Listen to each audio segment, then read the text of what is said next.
Assalamualaikum warahmatullahi wabarakatuh. Apa kabar ibu-ibu dan teman-teman semua dimanapun berada? Bertemu lagi dengan saya, Mama Nadira. Oke, jadi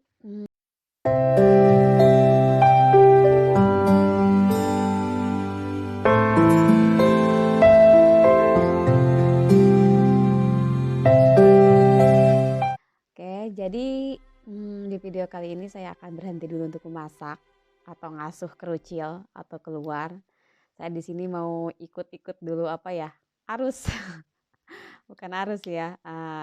Jadi saya di sini mau sedikit membahas tentang sekarang yang lagi viral, yang lagi jadi trending topik, tapi dalam kutipan yang negatif. Tapi tidak apalah, kita sebagai wanita hanya ingin berbagi, atau saya akan sedikit sharing yang juga jadi pengalaman saya ya selama ini. Oke, jadi apa itu apa itu trending topiknya, apa itu temanya, yaitu tentang pelakor atau pengganggu rumah tangga orang lah. Dan saya sangat merasakan sekali apa yang dialami oleh korban dari pelakor ya teman-teman. Jiwa yang terguncang, hati yang hancur, kepercayaan yang sudah tidak ada lagi, hampanya rumah tangga, sudah tidak ada lagi keharmonisan di dalam rumah tangga. Dan kita tidak tahu apa yang harus kita lakukan, berhubung karena kita udah mempunyai keturunan ya, apa yang harus kita perbuat untuk kedepannya. Kadang itu juga blank, kita tidak punya rencana, sedangkan di sisi lain kebahagiaan kita itu sudah tidak ada di dalam rumah itu. Mungkin kalau yang punya anak, mereka bertahan itu hanya untuk anak-anak. Apalagi orang ketiganya itu adalah teman sendiri ya teman-teman. Oh, itu sudah pasti rasanya itu ajib banget ya teman-teman.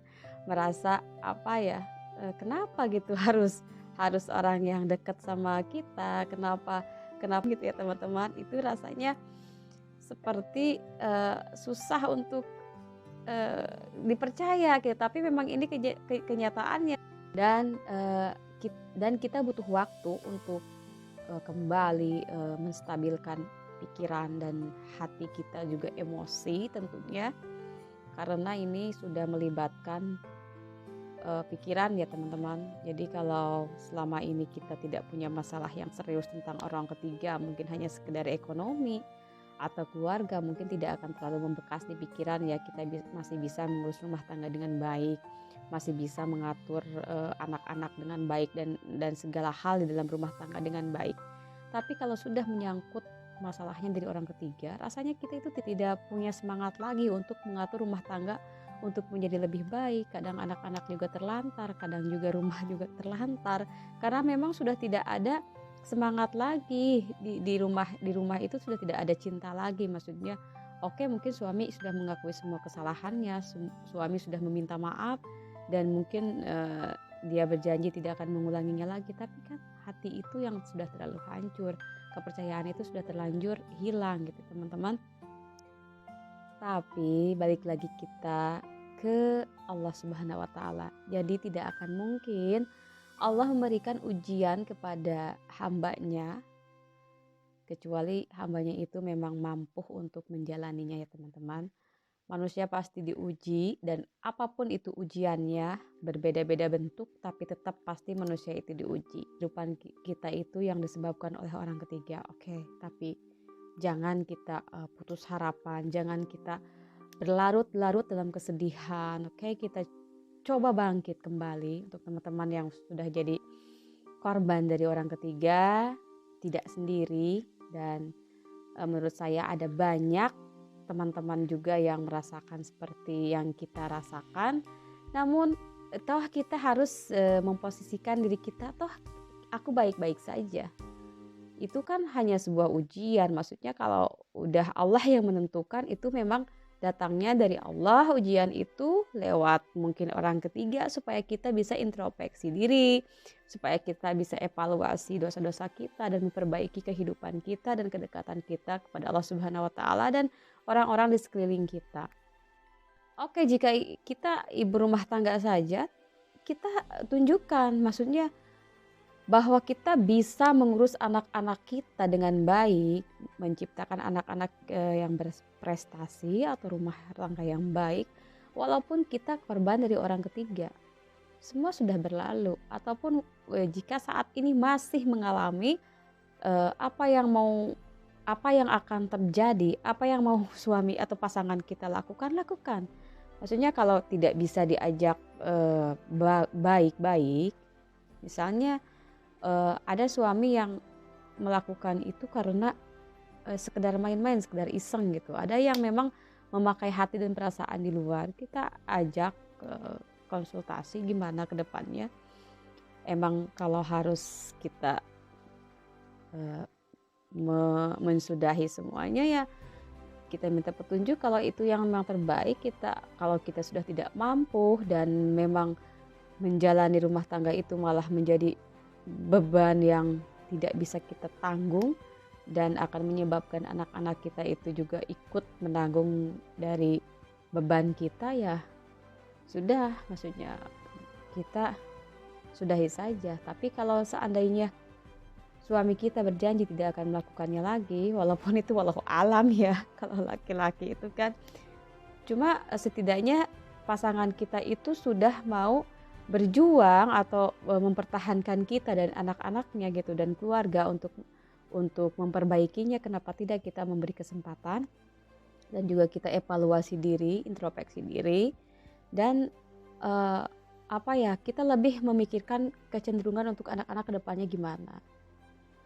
Kalau pasangan kita masih kelihatannya itu berjuang untuk keluarga dengan baik, melakukan kewajibannya atau tanggung jawabnya dengan baik, menyayangi anak kita dengan baik walaupun dia sudah melakukan kesalahan, kenapa tidak kita pertimbangkan lagi gitu. Tidak ada manusia yang selamanya itu berbuat benar dan tidak ada manusia yang selamanya berbuat salah, teman-teman.